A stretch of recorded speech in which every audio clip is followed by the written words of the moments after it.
اور اسلام کا ایک مزاج ہے حیا کے پوائنٹ آف ویو سے، وہ ہر مسلمان کو پتا ہے، اس میں قطعاً کوئی گنجائش نہیں بنتی اس قسم کے کوئی برے فعل کی کہ کوئی شرمگاہ کے ساتھ اس طریقے سے کھیلے. تو یہ جو شرمگاہ والا معاملہ ہے اور مشت زنی والا جو ایشو ہے میرے بھائیوں، یہ نہ صرف حرام ہے یا چلے کوئی احتیاط کے اندر الفاظ استعمال کریں تو مکروہ تحریمی، بلکہ یہ گناہ بھی ہے اور گناہ کبیرہ زنا کی طرف لے جانے والا ہے. اس سے روزہ بھی ٹوٹ جائے گا اور روزے کا کفارہ بھی وہ سخت والا 60 روزوں والا ادا کرنا پڑے گا، اور ظاہر ہے کہ غسل بھی فرض ہوگا، اور کسی نہ کسی درجے میں یہ ہاتھوں اور دل کا زنا بھی ہے وَلِعَوْذُ بِاللَّهِ تعالی. چنانچہ اسی کانٹیکسٹ میں ایک بڑی کریٹیکل حدیث ہے، صحیح بخاری اور صحیح مسلم کی متفق علیہ حدیث ہے. صحیح بخاری میں 6612، صحیح مسلم میں 6754 اور مشکات میں بھی 86 نمبر پہ یہ حدیث موجود ہے کہ آپ صلی اللہ علیہ وسلم نے فرمایا کہ آنکھ کا زنا دیکھنا ہے، کانوں کا زنا سننا ہے، بے حیائی کی باتیں سننا، زبان کا زنا بولنا ہے، فحش گفتگو کرنا، ہاتھوں کا زنا پکڑنا ہے، ٹانگوں کا زنا چل کر جانا ہے، اور نفس تمنا اور آرزو کرتا ہے اور شرمگاہ اس کی تصدیق کر دیتی ہے وَلِعَوْذُ بِاللَّهِ تعالی.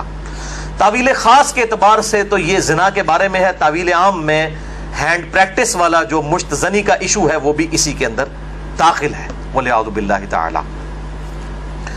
اب ظاہر ہے کہ اگر اس قسم کی بیماری میں کوئی شخص مبتلا ہے، اس کا علاج کیا ہے؟ توبہ کرے اور اللہ کی طرف رجوع لائے. اور اللہ تعالیٰ نے اس حوالے سے ایک نیچرل پروسیس بھی رکھا ہوا ہے، یعنی مردوں کے لیے خصوصاً احتلام کا نائٹ فال کا ایشو ہے کہ جو ایکسیسو اس طرح کی جو انسان کے جسم کے اندر مادے بنتے ہیں وہ آٹومیٹکلی ایک فزیکل فینومینا آف نیچر کے تحت نکل جاتے ہیں. بہرحال اپنی شہوت کو کنٹرول کرنے کے لیے آپ صلی اللہ علیہ وسلم نے علاج تجویز فرمایا، سب سے بڑا علاج، اور وہ ہے نکاح. اور اگر نکاح نہ ہو تو پھر کیا علاج؟ اگر آج کل کے فلاسفرز اور ان جو سو کالڈ بزرگوں کے فتوے مانے جائیں تو وہ تو کہتے ہیں کہ جی آپ نعوذ باللہ جو ہے وہ مشتزنی کر لیں، یہ علاج ہے. نبی صلی اللہ علیہ وسلم نے یہ علاج تجویز نہیں فرمایا. صحیح بخاری اور صحیح مسلم کی متفق علیہ حدیث ہے، بخاری میں 5066 اور مسلم میں 3398 اور مشکات میں بھی موجود ہے 3080 نمبر. آپ صلی اللہ علیہ وسلم نے فرمایا، اے نوجوانوں کے گروہ، تم میں سے جس کے پاس استطاعت ہے وہ نکاح کرے، یعنی جو فائنینشلی سپورٹ کر سکتا ہے، جس کے پاس اتنا خرچہ ہے کہ معاملات کو لے کر چل سکتا ہے.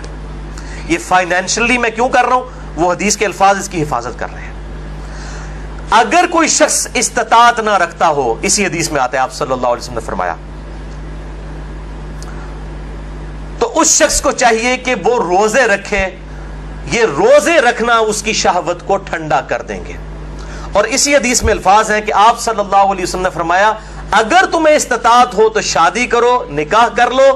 شادی کرنا نگاہوں کو نیچا کرتا ہے اور شرمگاہوں کی حفاظت کا ذریعہ ہے.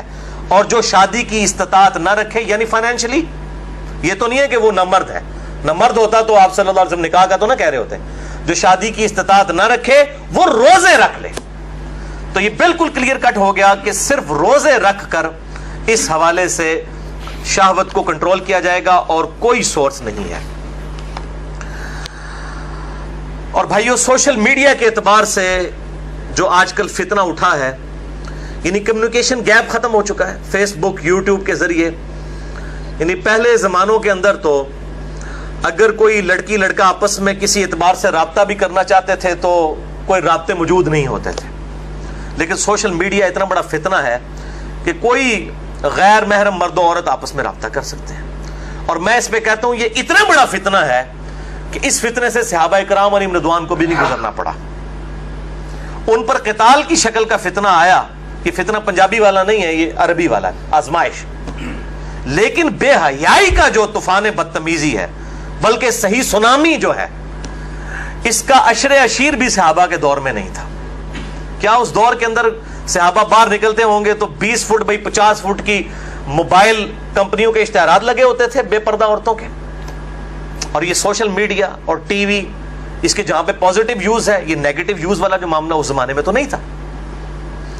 تو اس اعتبار سے غض بصر بہت ضروری ہے نگاہوں کی حفاظت کرنا. تو آپ صلی اللہ علیہ وسلم نے غض بصر کے لیے، نگاہوں کی حفاظت کے لیے، شہوت کو کنٹرول کرنے کے لیے نکاح تجویز فرمایا یا پھر روزے.